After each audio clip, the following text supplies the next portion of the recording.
जल्लाद, कहाँ मुझे इस पियावान जंगल में लेकर आए हो? पिताश्री का आदेश है कि मेरी हत्या करके मेरे कलेजे को और मेरी आंखों को निकाल करके मेरे पिताश्री के समक्ष पेश कर दो, वरना आपको भी सजा सजाए मौत की हो सकती है। जल्लाद, आज मेरे पिताश्री खुद मुझ पर विश्वास न करके उन कमीनों की बातों पर विश्वास किया और मुझे आपके हवाले सौंप दिया। जल्लाद भैया, देर न कीजिए, मेरी हत्या कीजिए। जल्लाद भैया, मेरी हत्या कीजिए।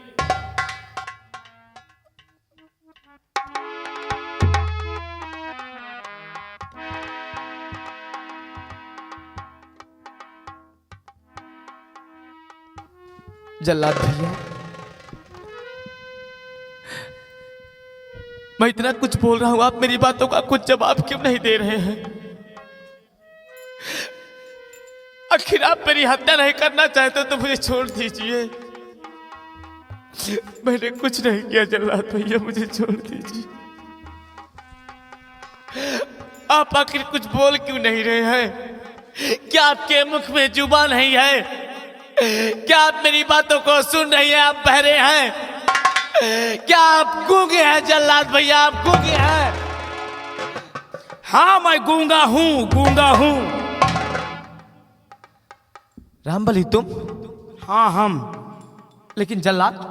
जल्लाद को तो हमने उसको बांध दिया, पेड़ में बांधकर उसके कपड़े उतार कर जल्लाद का रूप बन के आए हैं।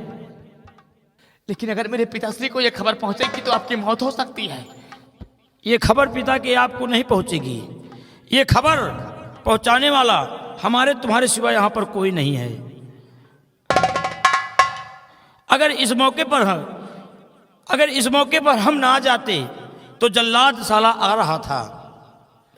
हमने जल्लाद को देखा और जल्लाद को अपने अंडर में लिया और उसको बंधवा के उसके कपड़े पूरे पहनकर जल्लाद का रूप बना करके मैं गूंगा बन के आया हूं।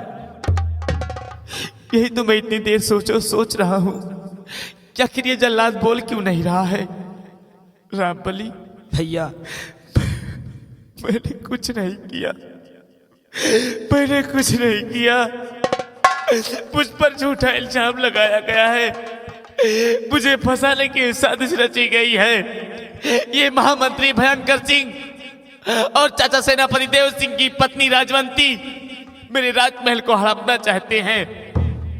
आज मुझे इस मुकाम तक पहुंचा दिया, मेरी बहन शीला की हत्या कर दी गई और लेकिन वो कमीने मेरे पिताश्री को भी मार देगी। रामबली, मार देगी।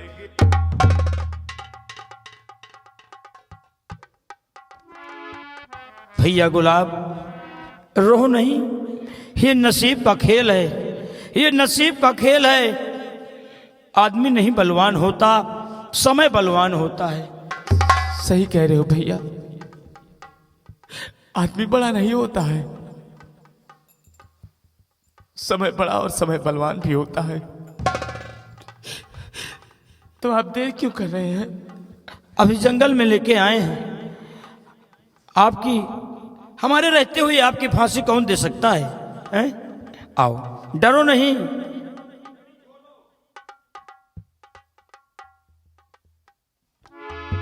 आप ऐसा मत कीजिए,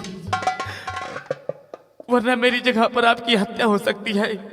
और अगर आप मेरी हत्या नहीं करेंगे तो मेरे पिताश्री के समक्ष कलेजा और आंख कहां से पेश करेंगे? कुंवर, इसके बारे में आप चिंता न कीजिए, मैं इसी वक्त जाता हूं।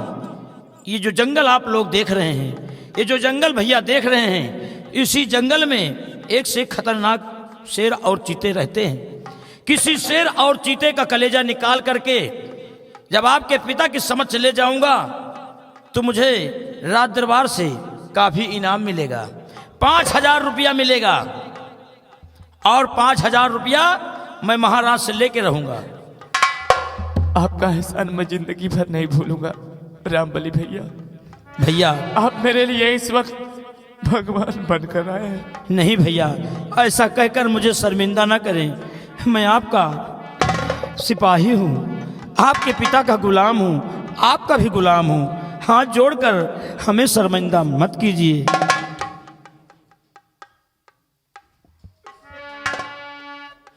रो नहीं राजकुमार। एहसान मेरे दिल पे तुम्हारा है दोस्तों। रामबली, भैया मैं कुंवर, आपके इस एहसान को कभी नहीं भूलूंगा।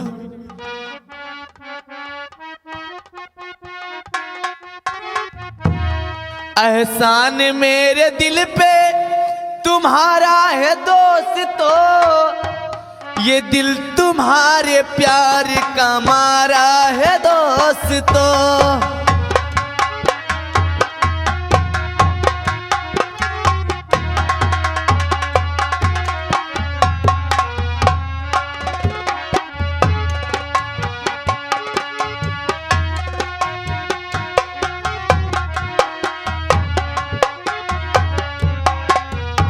भैया अब यहाँ से भाग जाओ और मैं भी जा रहा हूँ, और अपनी शकल अपने पिता को और मंत्री भयंकर सिंह को मत दिखाना, लेकिन और अपनी जान बचाओ। इसी वक्त हम जा रहे हैं। मेरे पिताश्री उन लोगों के बहकावे पे आकर ये फैसला किया है, लेकिन मेरे पिताश्री की देख रेख करना, वरना वो लोग मेरे पिताश्री को बख्शेंगे नहीं। भैया कुंवर, तुम चिंता न करो, मैं इसी वक्त जा रहा हूँ। हमारे रहते हुए आपके पिता को कुछ नहीं होगा। तुम अपनी रक्षा करो। इसी वक्त हमको राज दरबार पहुँचना चाहिए। होशियारी से जाना रामबली। भैया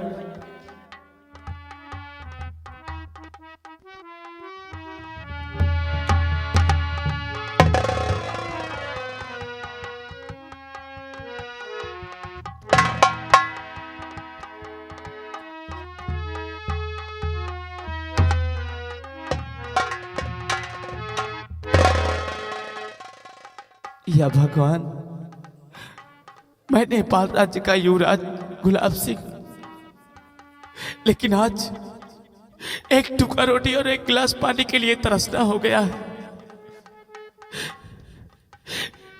मुकद्दर ने मुझे कहां से कहां लाकर खड़ा कर दिया। बड़ी जोरों से प्यास लगी है, लेकिन इस बियावान जंगल में मुझे पानी कहां से मिलेगा।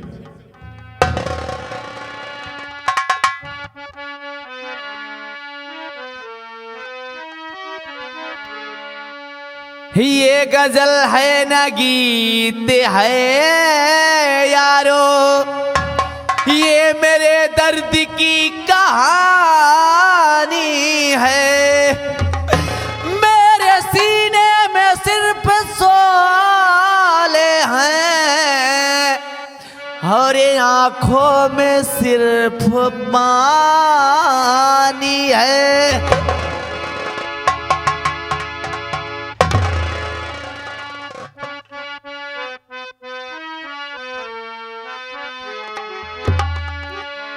कभी बेकसी ने मारा। पिताजी, आपने मेरे साथ ये फैसला करके अच्छा नहीं किया। आप भी एक दिन पछताएंगे पिताश्री। कभी बेकसी ने मारा, कभी बेवसी ने मारा, कभी बेकसी ने मारा।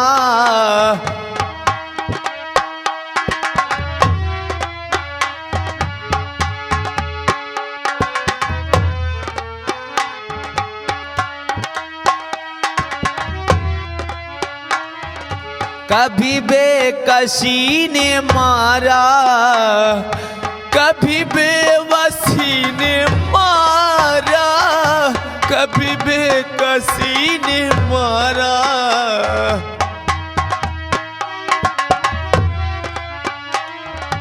गिला मौत से नहीं है, गिला मौत से नहीं है।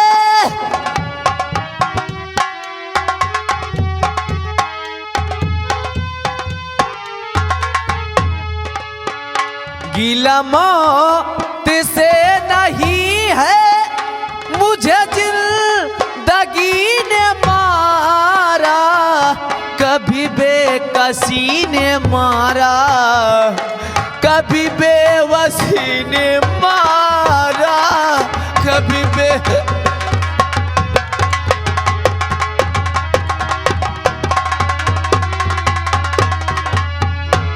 मुकद्दर पर किसी का जोर चलता नहीं, ये जो मौसम है जो कभी बदलता नहीं, यही है मेरी गरीबी, यही है मेरी नसीबी।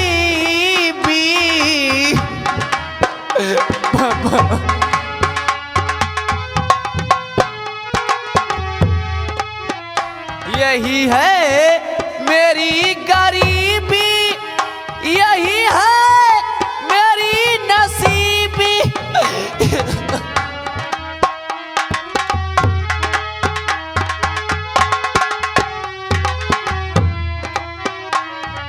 किस किस का नाम लूं मैं, किस किस का नाम लूं मैं, मुझे हर किसी ने मारा, किस किस का नाम। पानी पानी पानी।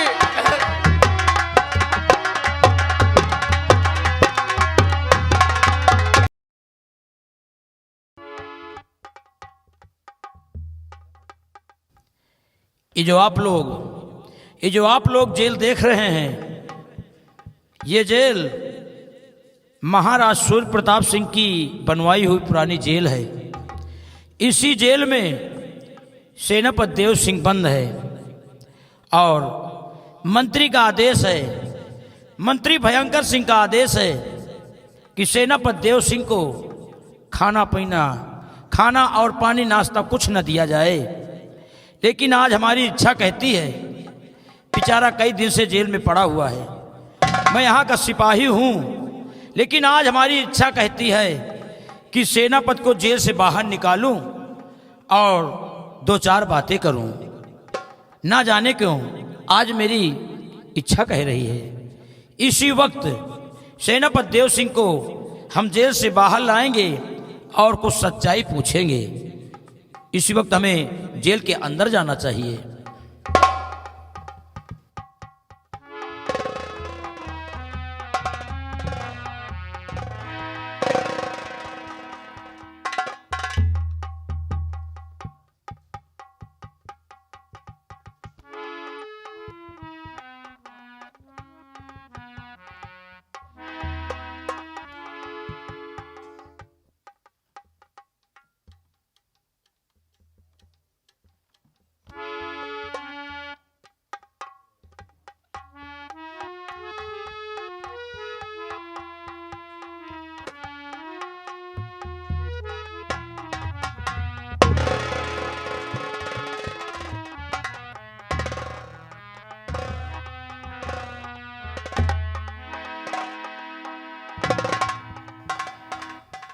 आओ सेनापति देव सिंह, घबराओ नहीं, हम तुम्हारी सेवा के लिए इस जेल पर आए हैं, हमारी ड्यूटी लगाई गई है।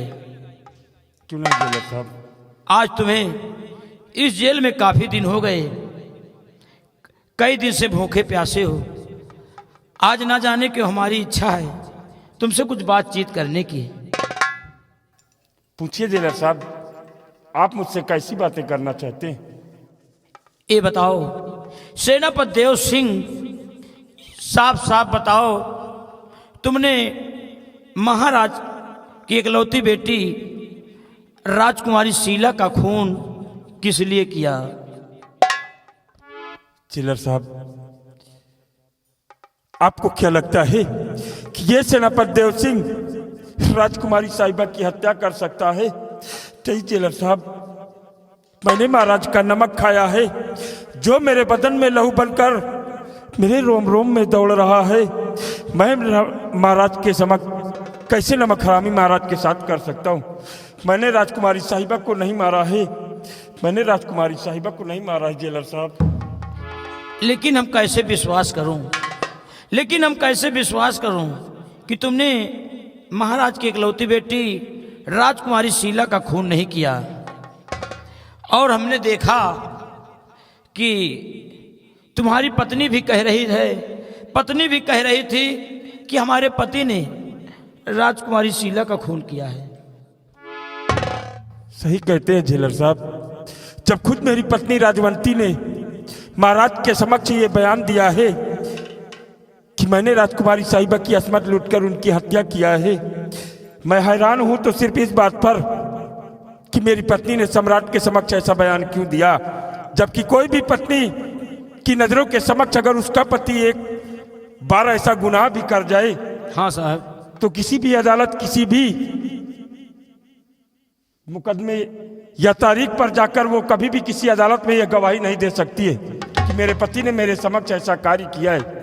लेकिन खुद आज राजवंती ने महाराज के समक्ष ऐसा बयान दिया है। मैं हैरान हूं तो सिर्फ इसी बात पर जेलर साहब। यही बात के लिए तो हम भी हैरान हैं कि कोई पत्नी अपने पति को कुएं में धक्का नहीं डाल देगी। आज हमने देखा कि तुम्हारी पत्नी मौत के गड्ढे में तुमको खुद ढकेल रही है।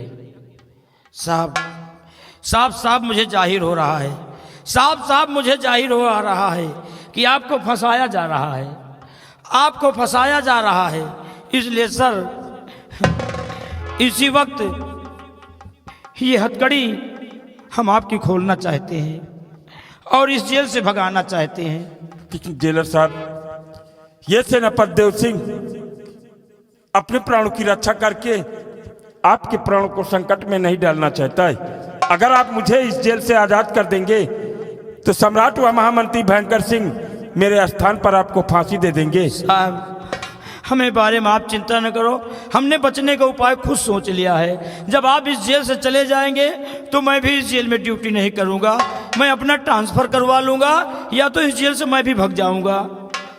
जैसे आप गए मैं यहाँ 1 मिनट भी नहीं टिक पाऊंगा। ये साली जेल पापी दौखिन हो गई है, बाल दैया। हमें साहब का इतने दिन से ये जेल में भूखे प्यासे रख रही है, खाना पानी कुछ नहीं मिल रहा है। साहब, जितनी जल्दी हो सके आप जाइए और मैं भी यहाँ से जाऊंगा। ठीक है जेलर साहब। अब ये जेल में वफादारी ड्यूटी ये जेल के भूत प्रेत करी है। जाओ साहब। ठीक है दरबारी, मैं जाता हूँ, लेकिन अगर आप इस दरबार में रहेंगे तो इस दरबार की मैं चाहता हूँ कि आप सारी खबर मुझ तक पहुँचाते रहेंगे। लेकिन आप साहब, चूंकि दरबारी जीने की तमन्ना नहीं थी, लेकिन जीने का मौका आपने दिया है तो ये सेनापति देव सिंह अवश्य जिएगा।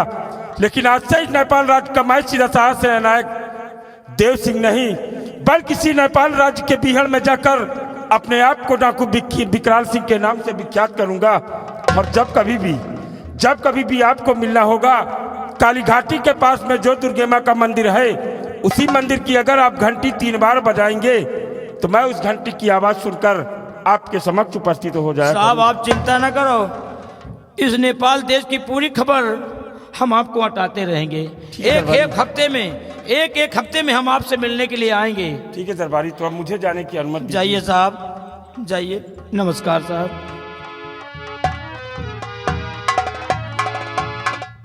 चलो भाई, बेचारा भूखा प्यासा तड़प रहा था, हमको सच्चाई आज मालूम हो गई है। आज हमने इस तरह की औरत आज हमने पहली बार देखा है। अरे भैया, किसी की औरत अपने पति को कुएं में धक्का नहीं देगी, लेकिन आज हमने देखा कि सेनापति देव सिंह की पत्नी ने सेनापति को खुद फंसा दिया। पूरी चाल समझ में आ गई मंत्री भयंकर सिंह।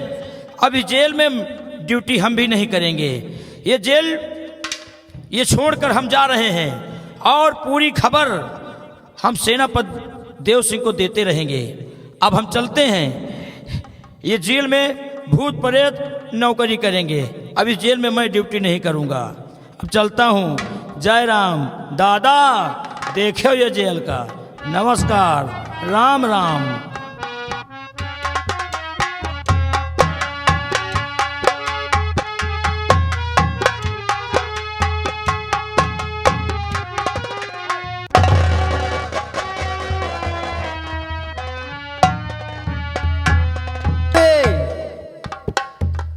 कहिए मालकिन।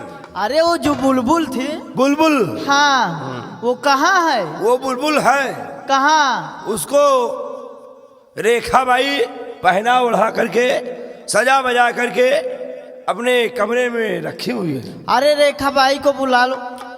ओ रेखा बाई, ओ मुन्नी बाई, उस बुलबुल को लेकर के आइए यहाँ पे, क्योंकि मालकिन उसको याद कर रही हैं।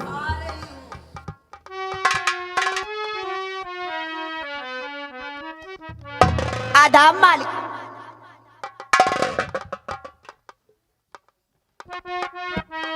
मालकिन, ये खुशबू तुम्हारे सामने मैंने पूरा श्रृंगार कराकर, देखो मैं कोठे पर लेकर आई हूँ। रेखा बाई। जी मालकिन। खुशबू तो सारे कस्टमर को छोड़ेगी नहीं। अरे सारे कस्टमर को खा बैठेगी, जैसे मैं पहले खाती थी।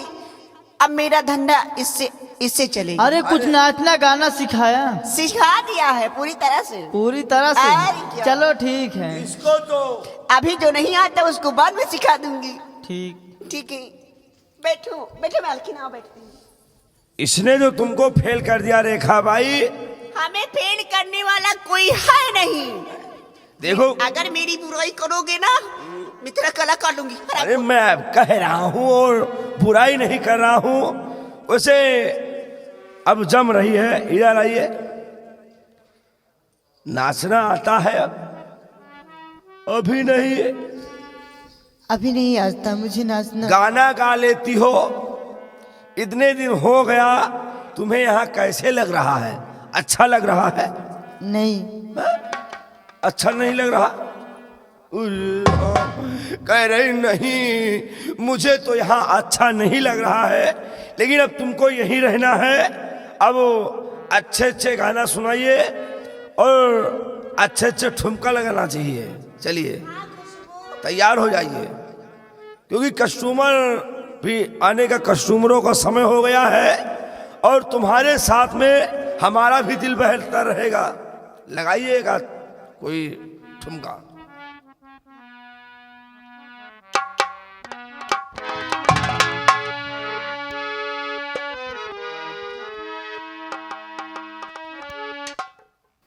गाना सुनाइए कोई। क्या रे? ये तो गूंगी जैसे खड़ी है, साली इधर उधर ऐंठ पर रही है। शांत मालकिन शांत। अरे खुशबू क्या कर रही है तू? सुनाइए, सुनो। हो मैं मरी गई रामा रे हाय दया दया। हो मैं मरी गई रामा रे हाय दया दया। और जुलुम बड़ा कैला पिया निर्दयिया। जुलुम बड़ा कैला।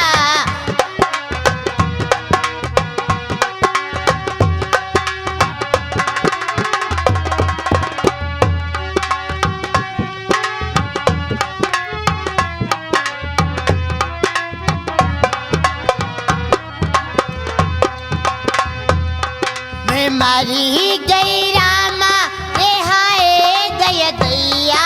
मैं मरी गई रामा रे हाय दया दया। जुलुम बड़ा कैला पिया निर्दयिया।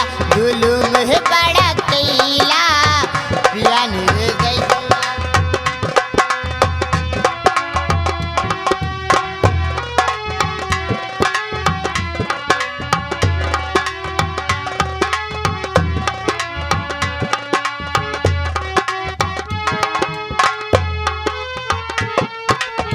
अंदरी कोठरिया में किल्ली लगा के ले राजा चुम्मा पिस्टल सटा के।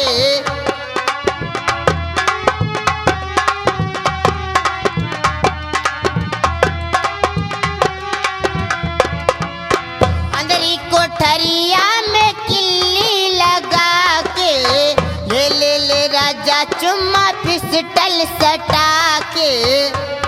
मैं मर ही गई रामा रे हाय दया दैया मैं मर ही गई रामा रे हाय दया दैया जुलुम बड़ा कैला पिया निर्दयी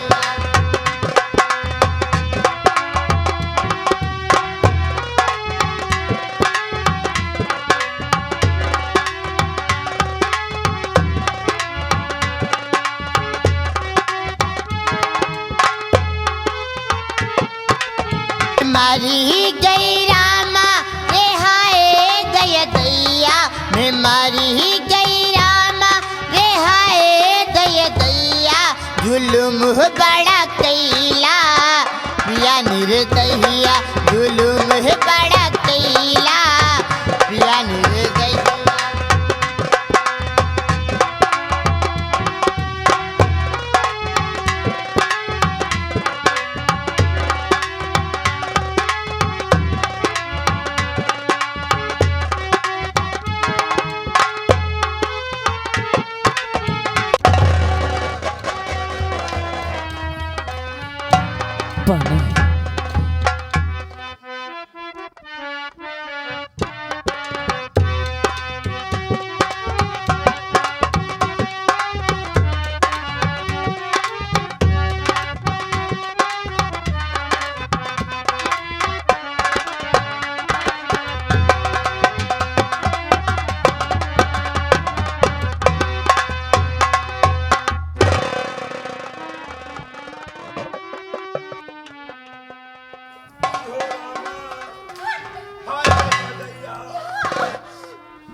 हमारा तुम्हारा तब तुरैया हुआ। अरे हमारा तुम्हारा तुरैया कौन करने वाला है?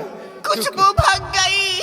भाग गई? अब तो मलकिन से डांट पड़ेगी। और कहाँ तक गई होगी? अभी थोड़ी दूर गई होगी। थोड़ी दूर?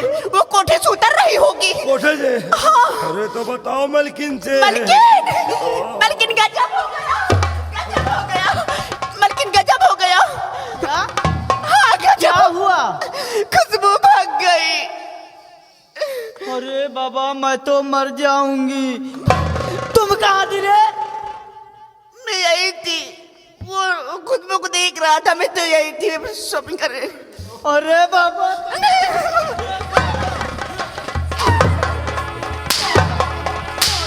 अरे तारा। लेकिन आया मालकिन। तू कहाँ था रे? मैं इसी के साथ। ये मुझे बहला रहा था। मैं इसी के साथ दिल बहला रहा था।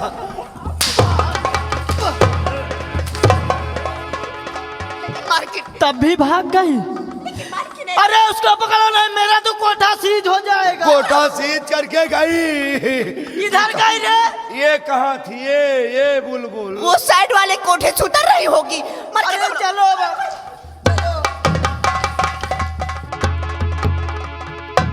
अरे खुशबू, तूने मेरे कोठे को सीज करवाएगी। अगर तू चली जाएगी तो हमारी मालकिन क्या करेगी? क्योंकि तेरे ही पीछे हमारे इस कोठे का रौनक है तू, और तू ही इस कोठे की शोभा है। मैं इसी वक्त तेरा पीछा करूंगा। तू भाग करके जा नहीं पाएगी। मैं तेरे पीछे आ रहा हूँ। ये भड़वा भी आ रहा तेरे पीछे। भाग, कहाँ तक भागेगी?